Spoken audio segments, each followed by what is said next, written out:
लोगों ने एक साथ मिलकर नामांकन किया।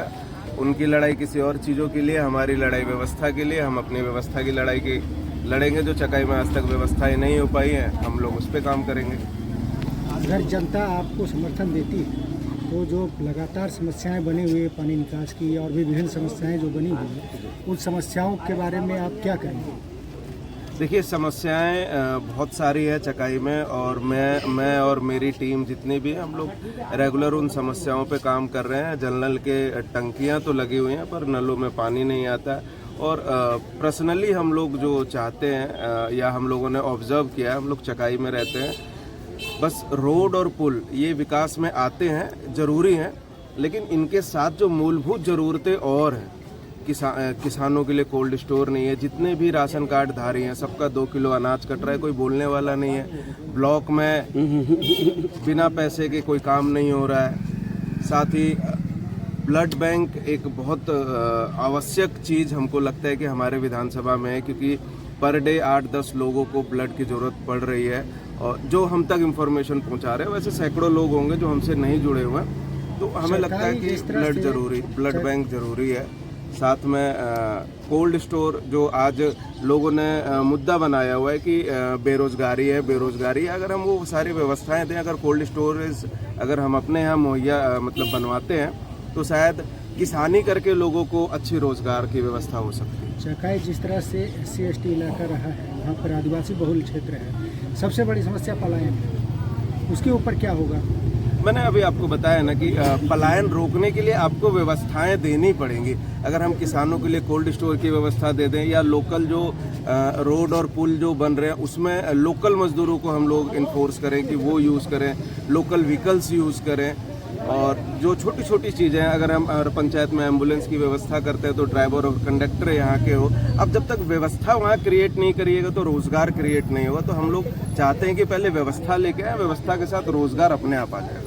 जिस सुदूर इलाके में अभी तक विकास नहीं पहुंचा है, जहां शिक्षा सबसे बड़ी समस्या है, वहाँ के लिए इसको थोड़ा नीचे वीरेंद्र भैया, थोड़ा नीचे। हाँ, देखिए, शिक्षा बहुत ज़्यादा बड़ी समस्या एक समय पर थी, अब नहीं है। युवा जितने भी हैं जो सोशल मीडिया से जुड़े हैं, तो जागरूक हो गए, वैसे युवाओं के लिए अब रोजगार शिक्षा उतनी बड़ी समस्या नहीं है। स्कूल्स हैं, सरकारी स्कूल्स हैं, जगह जगह सरकारी स्कूल्स खुले हुए हैं। बस देखना हमें ये कि जो सरकारी स्कूल जो खुले हुए हैं, उसमें व्यवस्था आनी चाहिए।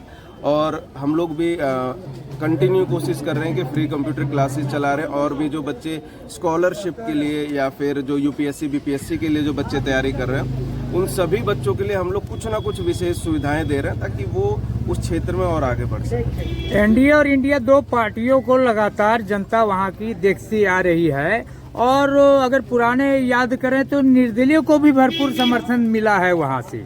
लेकिन पार्टी हो या निर्दलीय, तो राजनेताओं से या भी जो पूर्व की पार्टियां से जनता भी कहीं न कहीं एक तरह से मायूस का स्थिति जो आप देख रहे हो। देखिए, वादे तो बहुत हुए, लेकिन इस बार लोगों के मन में है बदलाव का, और बदलाव भी ऐसा बदलाव नहीं, बाहरी बदलाव नहीं, घर का कोई लड़का होना चाहिए जो घर के लिए बदलाव कर सके।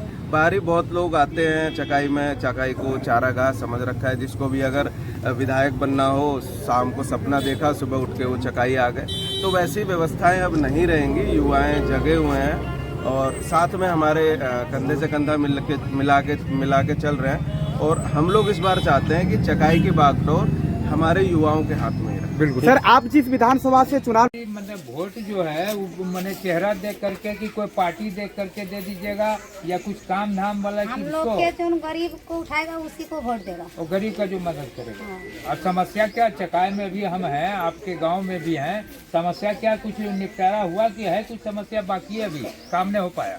बाकी है नहीं, काम यही देख रहे हैं, रोड का नली नाला और नहीं पक्का नहीं है, रोड तो सही नहीं है, वो सब तो बाकी है अभी नहीं।